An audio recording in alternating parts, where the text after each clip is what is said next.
हर हर महादेव, जय भोलेनाथ। नमस्कार, मैं साधना पांडे मार्गदर्शन पे आपका स्वागत करती हूँ।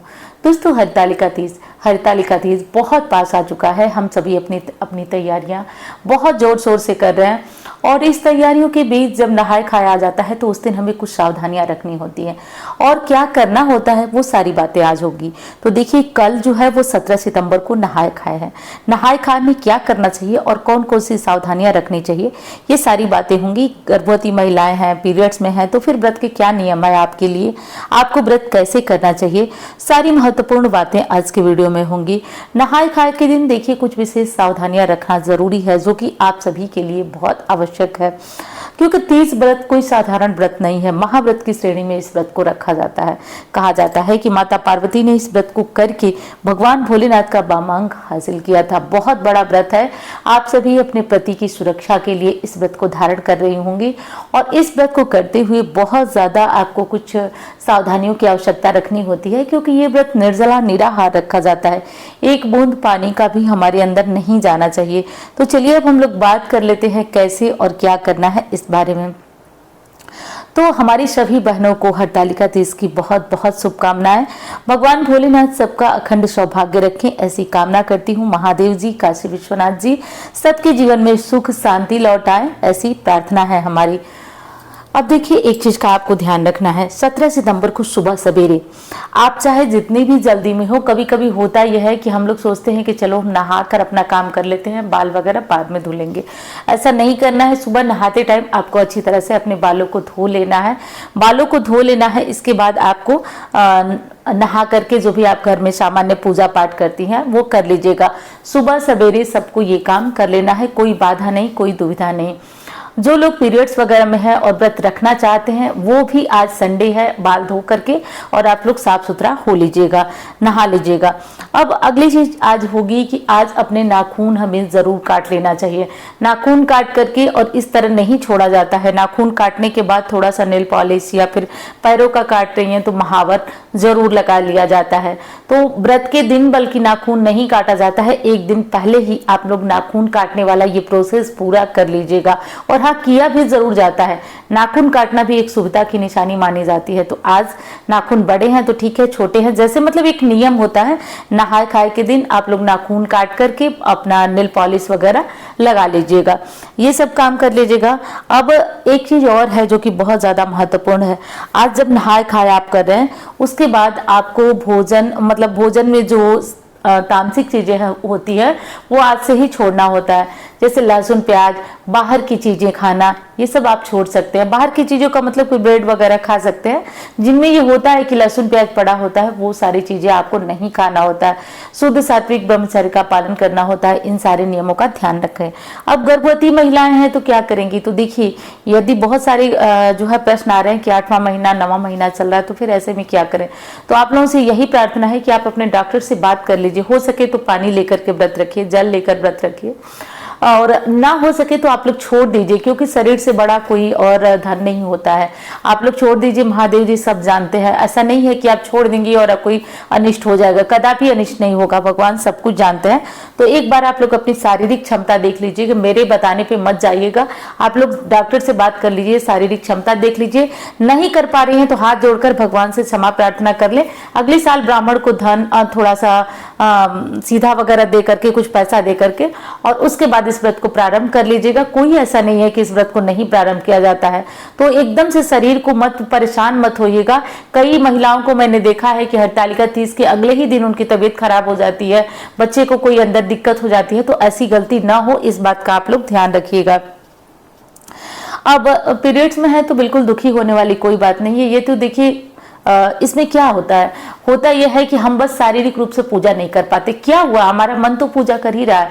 मन से, मानसिक रूप से तो हम पूजा कर रहे हैं भगवान की ना, कोई बात नहीं। आप क्या करिए कि दूर से किसी भी शिवालय के पास जाइए, वहां से पैर छू लीजिए और अपने घर में जो भी सामग्रियां हैं उसमें सिंदूर छोड़ करके पतिदेव से या फिर बच्चों से उस सारी सामग्री को आप मंदिर में चढ़वा दें और आप खड़े व्रत रख जाए। खड़े का मतलब कि व्रत के सारे नियम आप करेंगी, बस आप भगवान को स्पर्श नहीं करेंगी और आप कुछ भी चढ़ाएंगी नहीं। लेकिन जो भी प्रसाद वगैरह चढ़ाना है आप पतिदेव से, बच्चों से ये प्रसाद चढ़वा सकती हैं।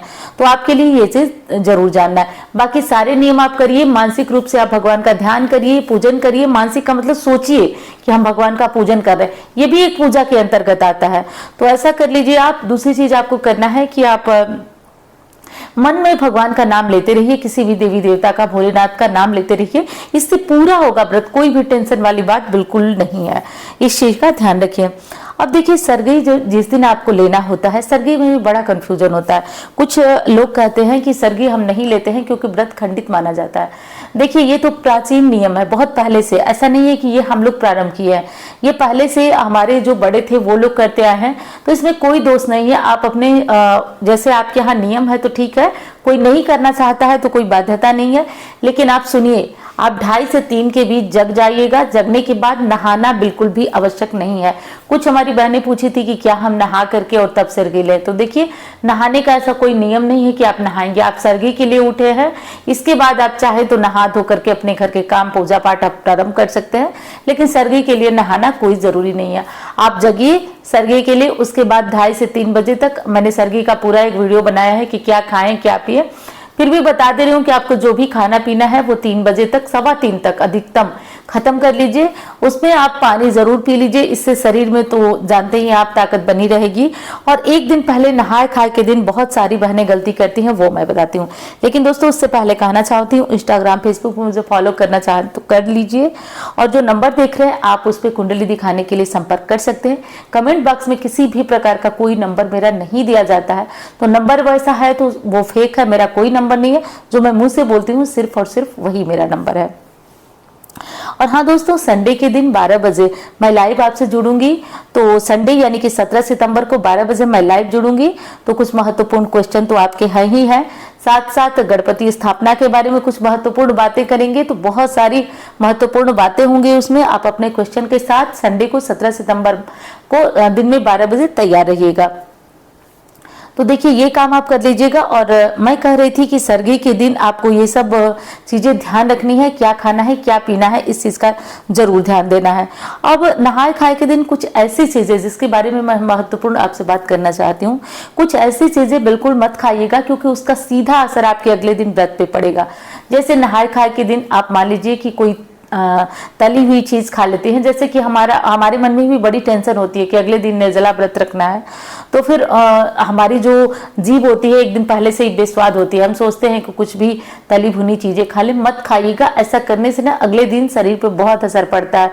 आप पानी के बिना छटपटाने लगेंगे अगर ऐसी कोई चीज पा जाते हैं, खा लेते हैं, तो उससे ये दिक्कत आएगी। इसलिए ध्यान रखिएगा कि अगले दिन अपना नहाए खाए के दिन खूब अच्छा और सात्विक आहार रखें, यानी दाल चावल रोटी सब्जी खाएं। और ये जो भुने हुए दाने होते हैं ये सब मत खाइएगा, ये सब पानी ज्यादा अवशोषित करते हैं। तो फल वगैरह का सेवन किया जाता है, चाय कॉफी जो भी पीते हैं तो वो बहुत मत पीजिएगा, एक लिमिट में पीजिएगा, इससे आपके शरीर को प्यास नहीं लगेगी। और बाकी तो महादेव जी की कृपा से सब कुछ अच्छा बीतेगा। और एक काम आप लोग आज से ही प्रारंभ कर दीजिए। जब नहाए खाए कर ले रहे हैं, बाल वगैरह धो ले रहे हैं, तो आप चाहते हैं ना व्रत की ताकत बढ़ती है जब से, तो आप क्या करें कि आज मन ही मन शिव शिव या फिर भगवान भोलेनाथ का कोई मंत्र आप जपते रहिए। यदि पति के साथ आपका संबंध अच्छा नहीं है, जो भी दिक्कत है, या फिर पति की दीर्घायु जैसे बीमार रहते हैं, तो उनके लिए किसी भी चीज के लिए आप किसी मंत्र को, आपके व्रत में 10 गुना बल मिल जाएगा। तो ये काम आप सभी अवश्य कर लीजिएगा। और हाँ, जो लोग व्रत नहीं करते हैं वो भी पूजा के सब नियम वगैरह आज भोलेनाथ को अभिषेक करके श्रृंगार की सामग्रियां चढ़ा करके दान वगैरह कर सकते हैं, जिनके यहाँ ये तीज नहीं होती है। क्योंकि कई तीज होती है और सभी लोग अपने अपने अनुसार, अपने प्रांतों के अनुसार तीज रखते हैं। कजरी तीज, हरतालिका तीज और बहुत बहुत सारी तीजें होती हैं। तो उसमें से जो तीज आप नहीं करते हैं उसमें आप चढ़ा करके और सारे नियम कर सकते हैं, व्रत मत रखिएगा।